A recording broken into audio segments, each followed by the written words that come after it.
And then we'll go to the vineyards and talk about the region a little bit.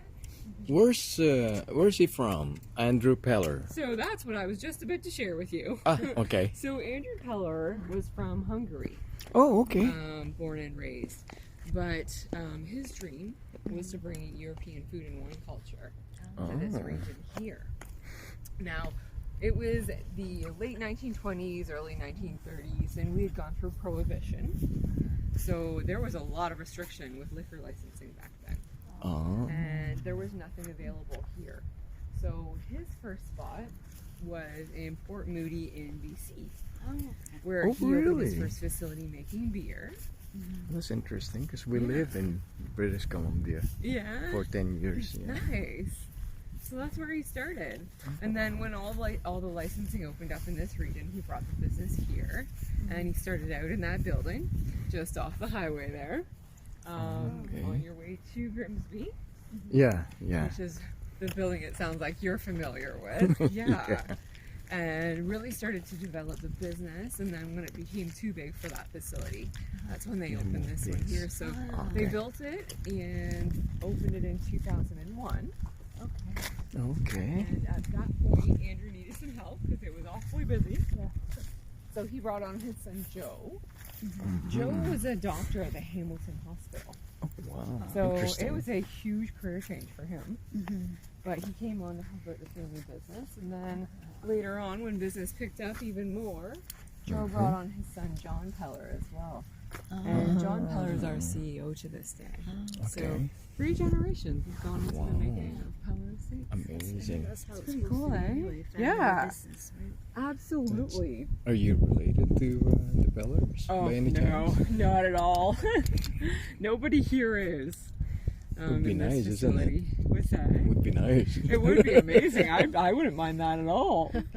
This is our Riesling that we're trying now. Oh, this is the Riesling. Yeah. So we make our Riesling off dry. Not too sweet. Yeah. It showcases more fruit and more acidity. Not the same sweetness. This is so nice out here. So amazing for growing grapes is all due to 2 very significant geographical features. So off in the distance there, if you go down to the falls, or if you're near the falls, you see that big rock wall that's in behind it. That's the escarpment. Yep. And then Lake Ontario is on this end here.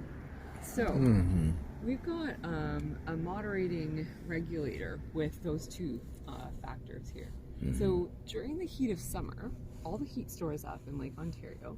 And during the entire winter, we get a warmer breeze off that lake that blows through the whole region, all through these vines. And it hits the escarpment over there. And when it hits the escarpment, it bounces off and it circulates back.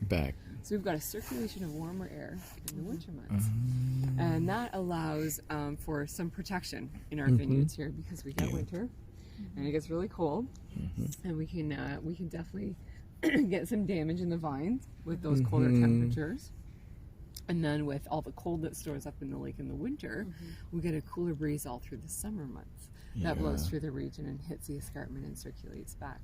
So that cooler breeze in the summer allows our vines to relax a little bit because they go through a lot of stress from all the heat and humidity in the region here. So it's a moderating factor. It classifies us as a mesoclimate. And that's what makes it so amazing for growing grapes. That's why this place is called Niagara-on-the-Lake. Shouldn't that be Niagara by the lake? Technicalities, right? Just kidding. So, just above the soil here, you'll see a big knot with each vine. And that's where a grafting process is done with our vines. So this region started out. Yes, those are much older vines. Look at that. This region started out with Concord grapes as a wine region. So if you guys have ever heard of Baby Duck, that's from Concord grapes. Long time ago. Long time ago. Oh, that so used to. It's wine that's good for grape juice, but for the most part, doesn't make great wine, right? So they discovered that the European varietals are what make good wine. And they brought those over and they planted them, but they weren't surviving. And they couldn't figure out what was going on. So they did some investigation And it was all due to an aphid, a little bug that we have in this region that they don't deal with there. And it's called phylloxera. And when it gets into your root system, it destroys your entire crop.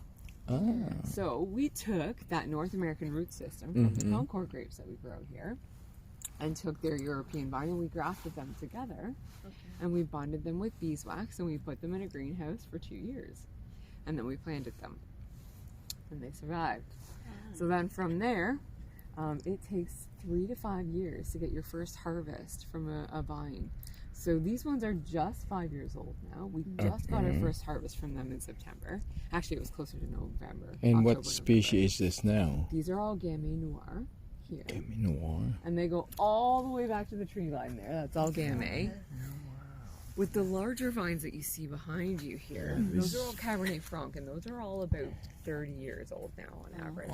You'll see a few skinny ones in between, ones that got damaged, so they just uprooted them and they planted new ones, but these are much older vines. This is interesting. Yeah. Look at this.